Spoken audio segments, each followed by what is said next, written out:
Have you ever tried to tell a story without words? No voice, no sentences, just your body, hands, and eyes. Hi everyone, my name is Swaroopa Nikam, and for many years, this is how I've learned to speak. Through Kathak, an Indian classical dance that has not only shaped how I move, but how I think, feel, and understand my surroundings. It taught me that stories are built piece by piece, long before they're ever spoken. Today, I want to take you on a journey through this process, through the emotion that brings meaning, through the discipline that builds silently, through the rhythm that keeps everything together, and finally, through the attention that ties everything into connection. By the end, I hope you understand how these lessons are not just for life, they're for forever. Imagine this. You're barefoot on a wooden floor that doesn't forgive mistakes. Around your ankles are hundreds of tiny bells, gungurs, that project every sound you make out into the audience. Even the mistakes you really wish no one noticed. Your feet create rhythm, your hands suggest intention, your eyes decide where the story lives, and slowly, through this process, something starts to make sense. That's Kathak. When I first started learning, my teacher taught me a poem in Sanskrit.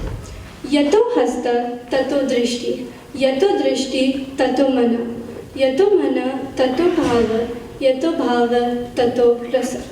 The meaning is simple. Where your hands go, your eyes follow. Where your eyes go, your mind follows. Where your mind goes, emotion is born, and where emotion exists, meaning appears. I used to think this was just choreography. Move your hand, look there, feel something. It took me years to realize it's actually describing how humans connect. At the base of Kathak is rhythm. Not rhythm as music, but rhythm as alignment. When I first started learning Kathak, I was not aligned with this rhythm. My feet were always very early or impressively late. I would count, panic, overthink, and still get it wrong. Meanwhile, everyone else looked calm, graceful, and completely put together. I remember thinking, maybe I should just quit, but I kept going anyway. The more I chased rhythm, the more it slipped away, until eventually I stopped chasing. I listened, and I started hearing the silence more than the beats.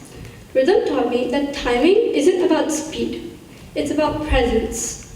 This lesson followed me everywhere, because people move through life the same way. Some move quickly, others take time, and some move in circles. But eventually, we all get to the same point. This taught me that moving differently doesn't always mean moving incorrectly. It just means responding to something different and in different ways than someone else would. But holding all this together is discipline, the part no one applauds. Every effortless spin hides hundreds of repetitions.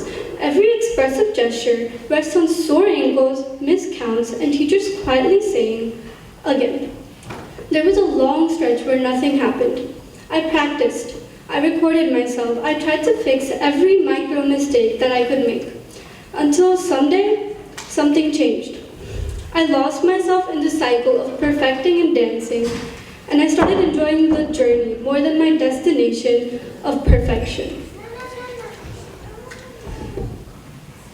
Through this, I learned that progress doesn't arrive dramatically, it accumulates quietly. And once I started seeing them in myself, I started seeing it everywhere. In students studying late into the night, in musicians practicing skills no one ever hears, and in people quietly rebuilding themselves in ways they don't post about. But rhythm and discipline alone don't make Kathak powerful. What gives it depth is emotion. Kathak is the art of storytelling through feeling. As a Kathak dancer, I've portrayed various Hindu deities such as Lord Krishna, playful, teasing, mischievous, and Lord Shiva, intense, restless, powerful. To do that, I couldn't rely on explanation, I had to rely on honesty. A smile that arrives a second too late, an eyebrow that questions instead of accuses, a pause that allows the audience to lean in. And something fascinating happens. People don't analyze, they recognize. They start seeing the story unfold on stage, with not you as a dancer, but you as a character in that story. Outside of the stage, this corresponds to how we connect to others.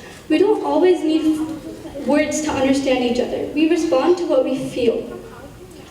Kathak continues to shape who I am today, not because it quietly changed how I notice the world, but because over time I started noticing things that many people miss.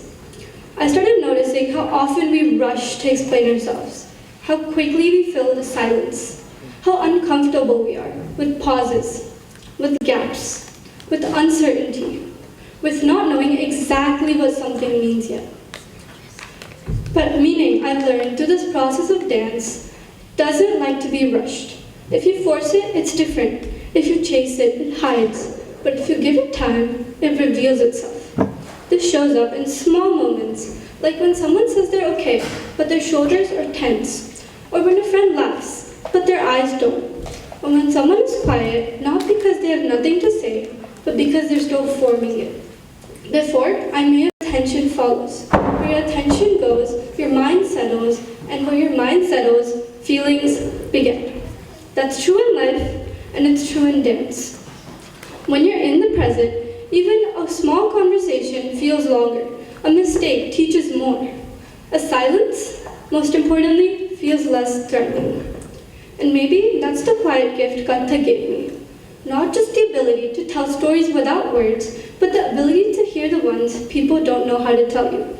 Because beneath movement, beneath rhythm, beneath discipline and emotion, there's something deeper at work.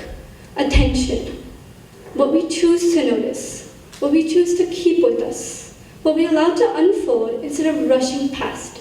Because people, like dance, are never just one thing. They're habits, pauses, contradictions, effort, and feeling, all working together. And when we learn to notice those parts, and when we let meaning take its time, we learn how to truly listen, even without words. Thank you.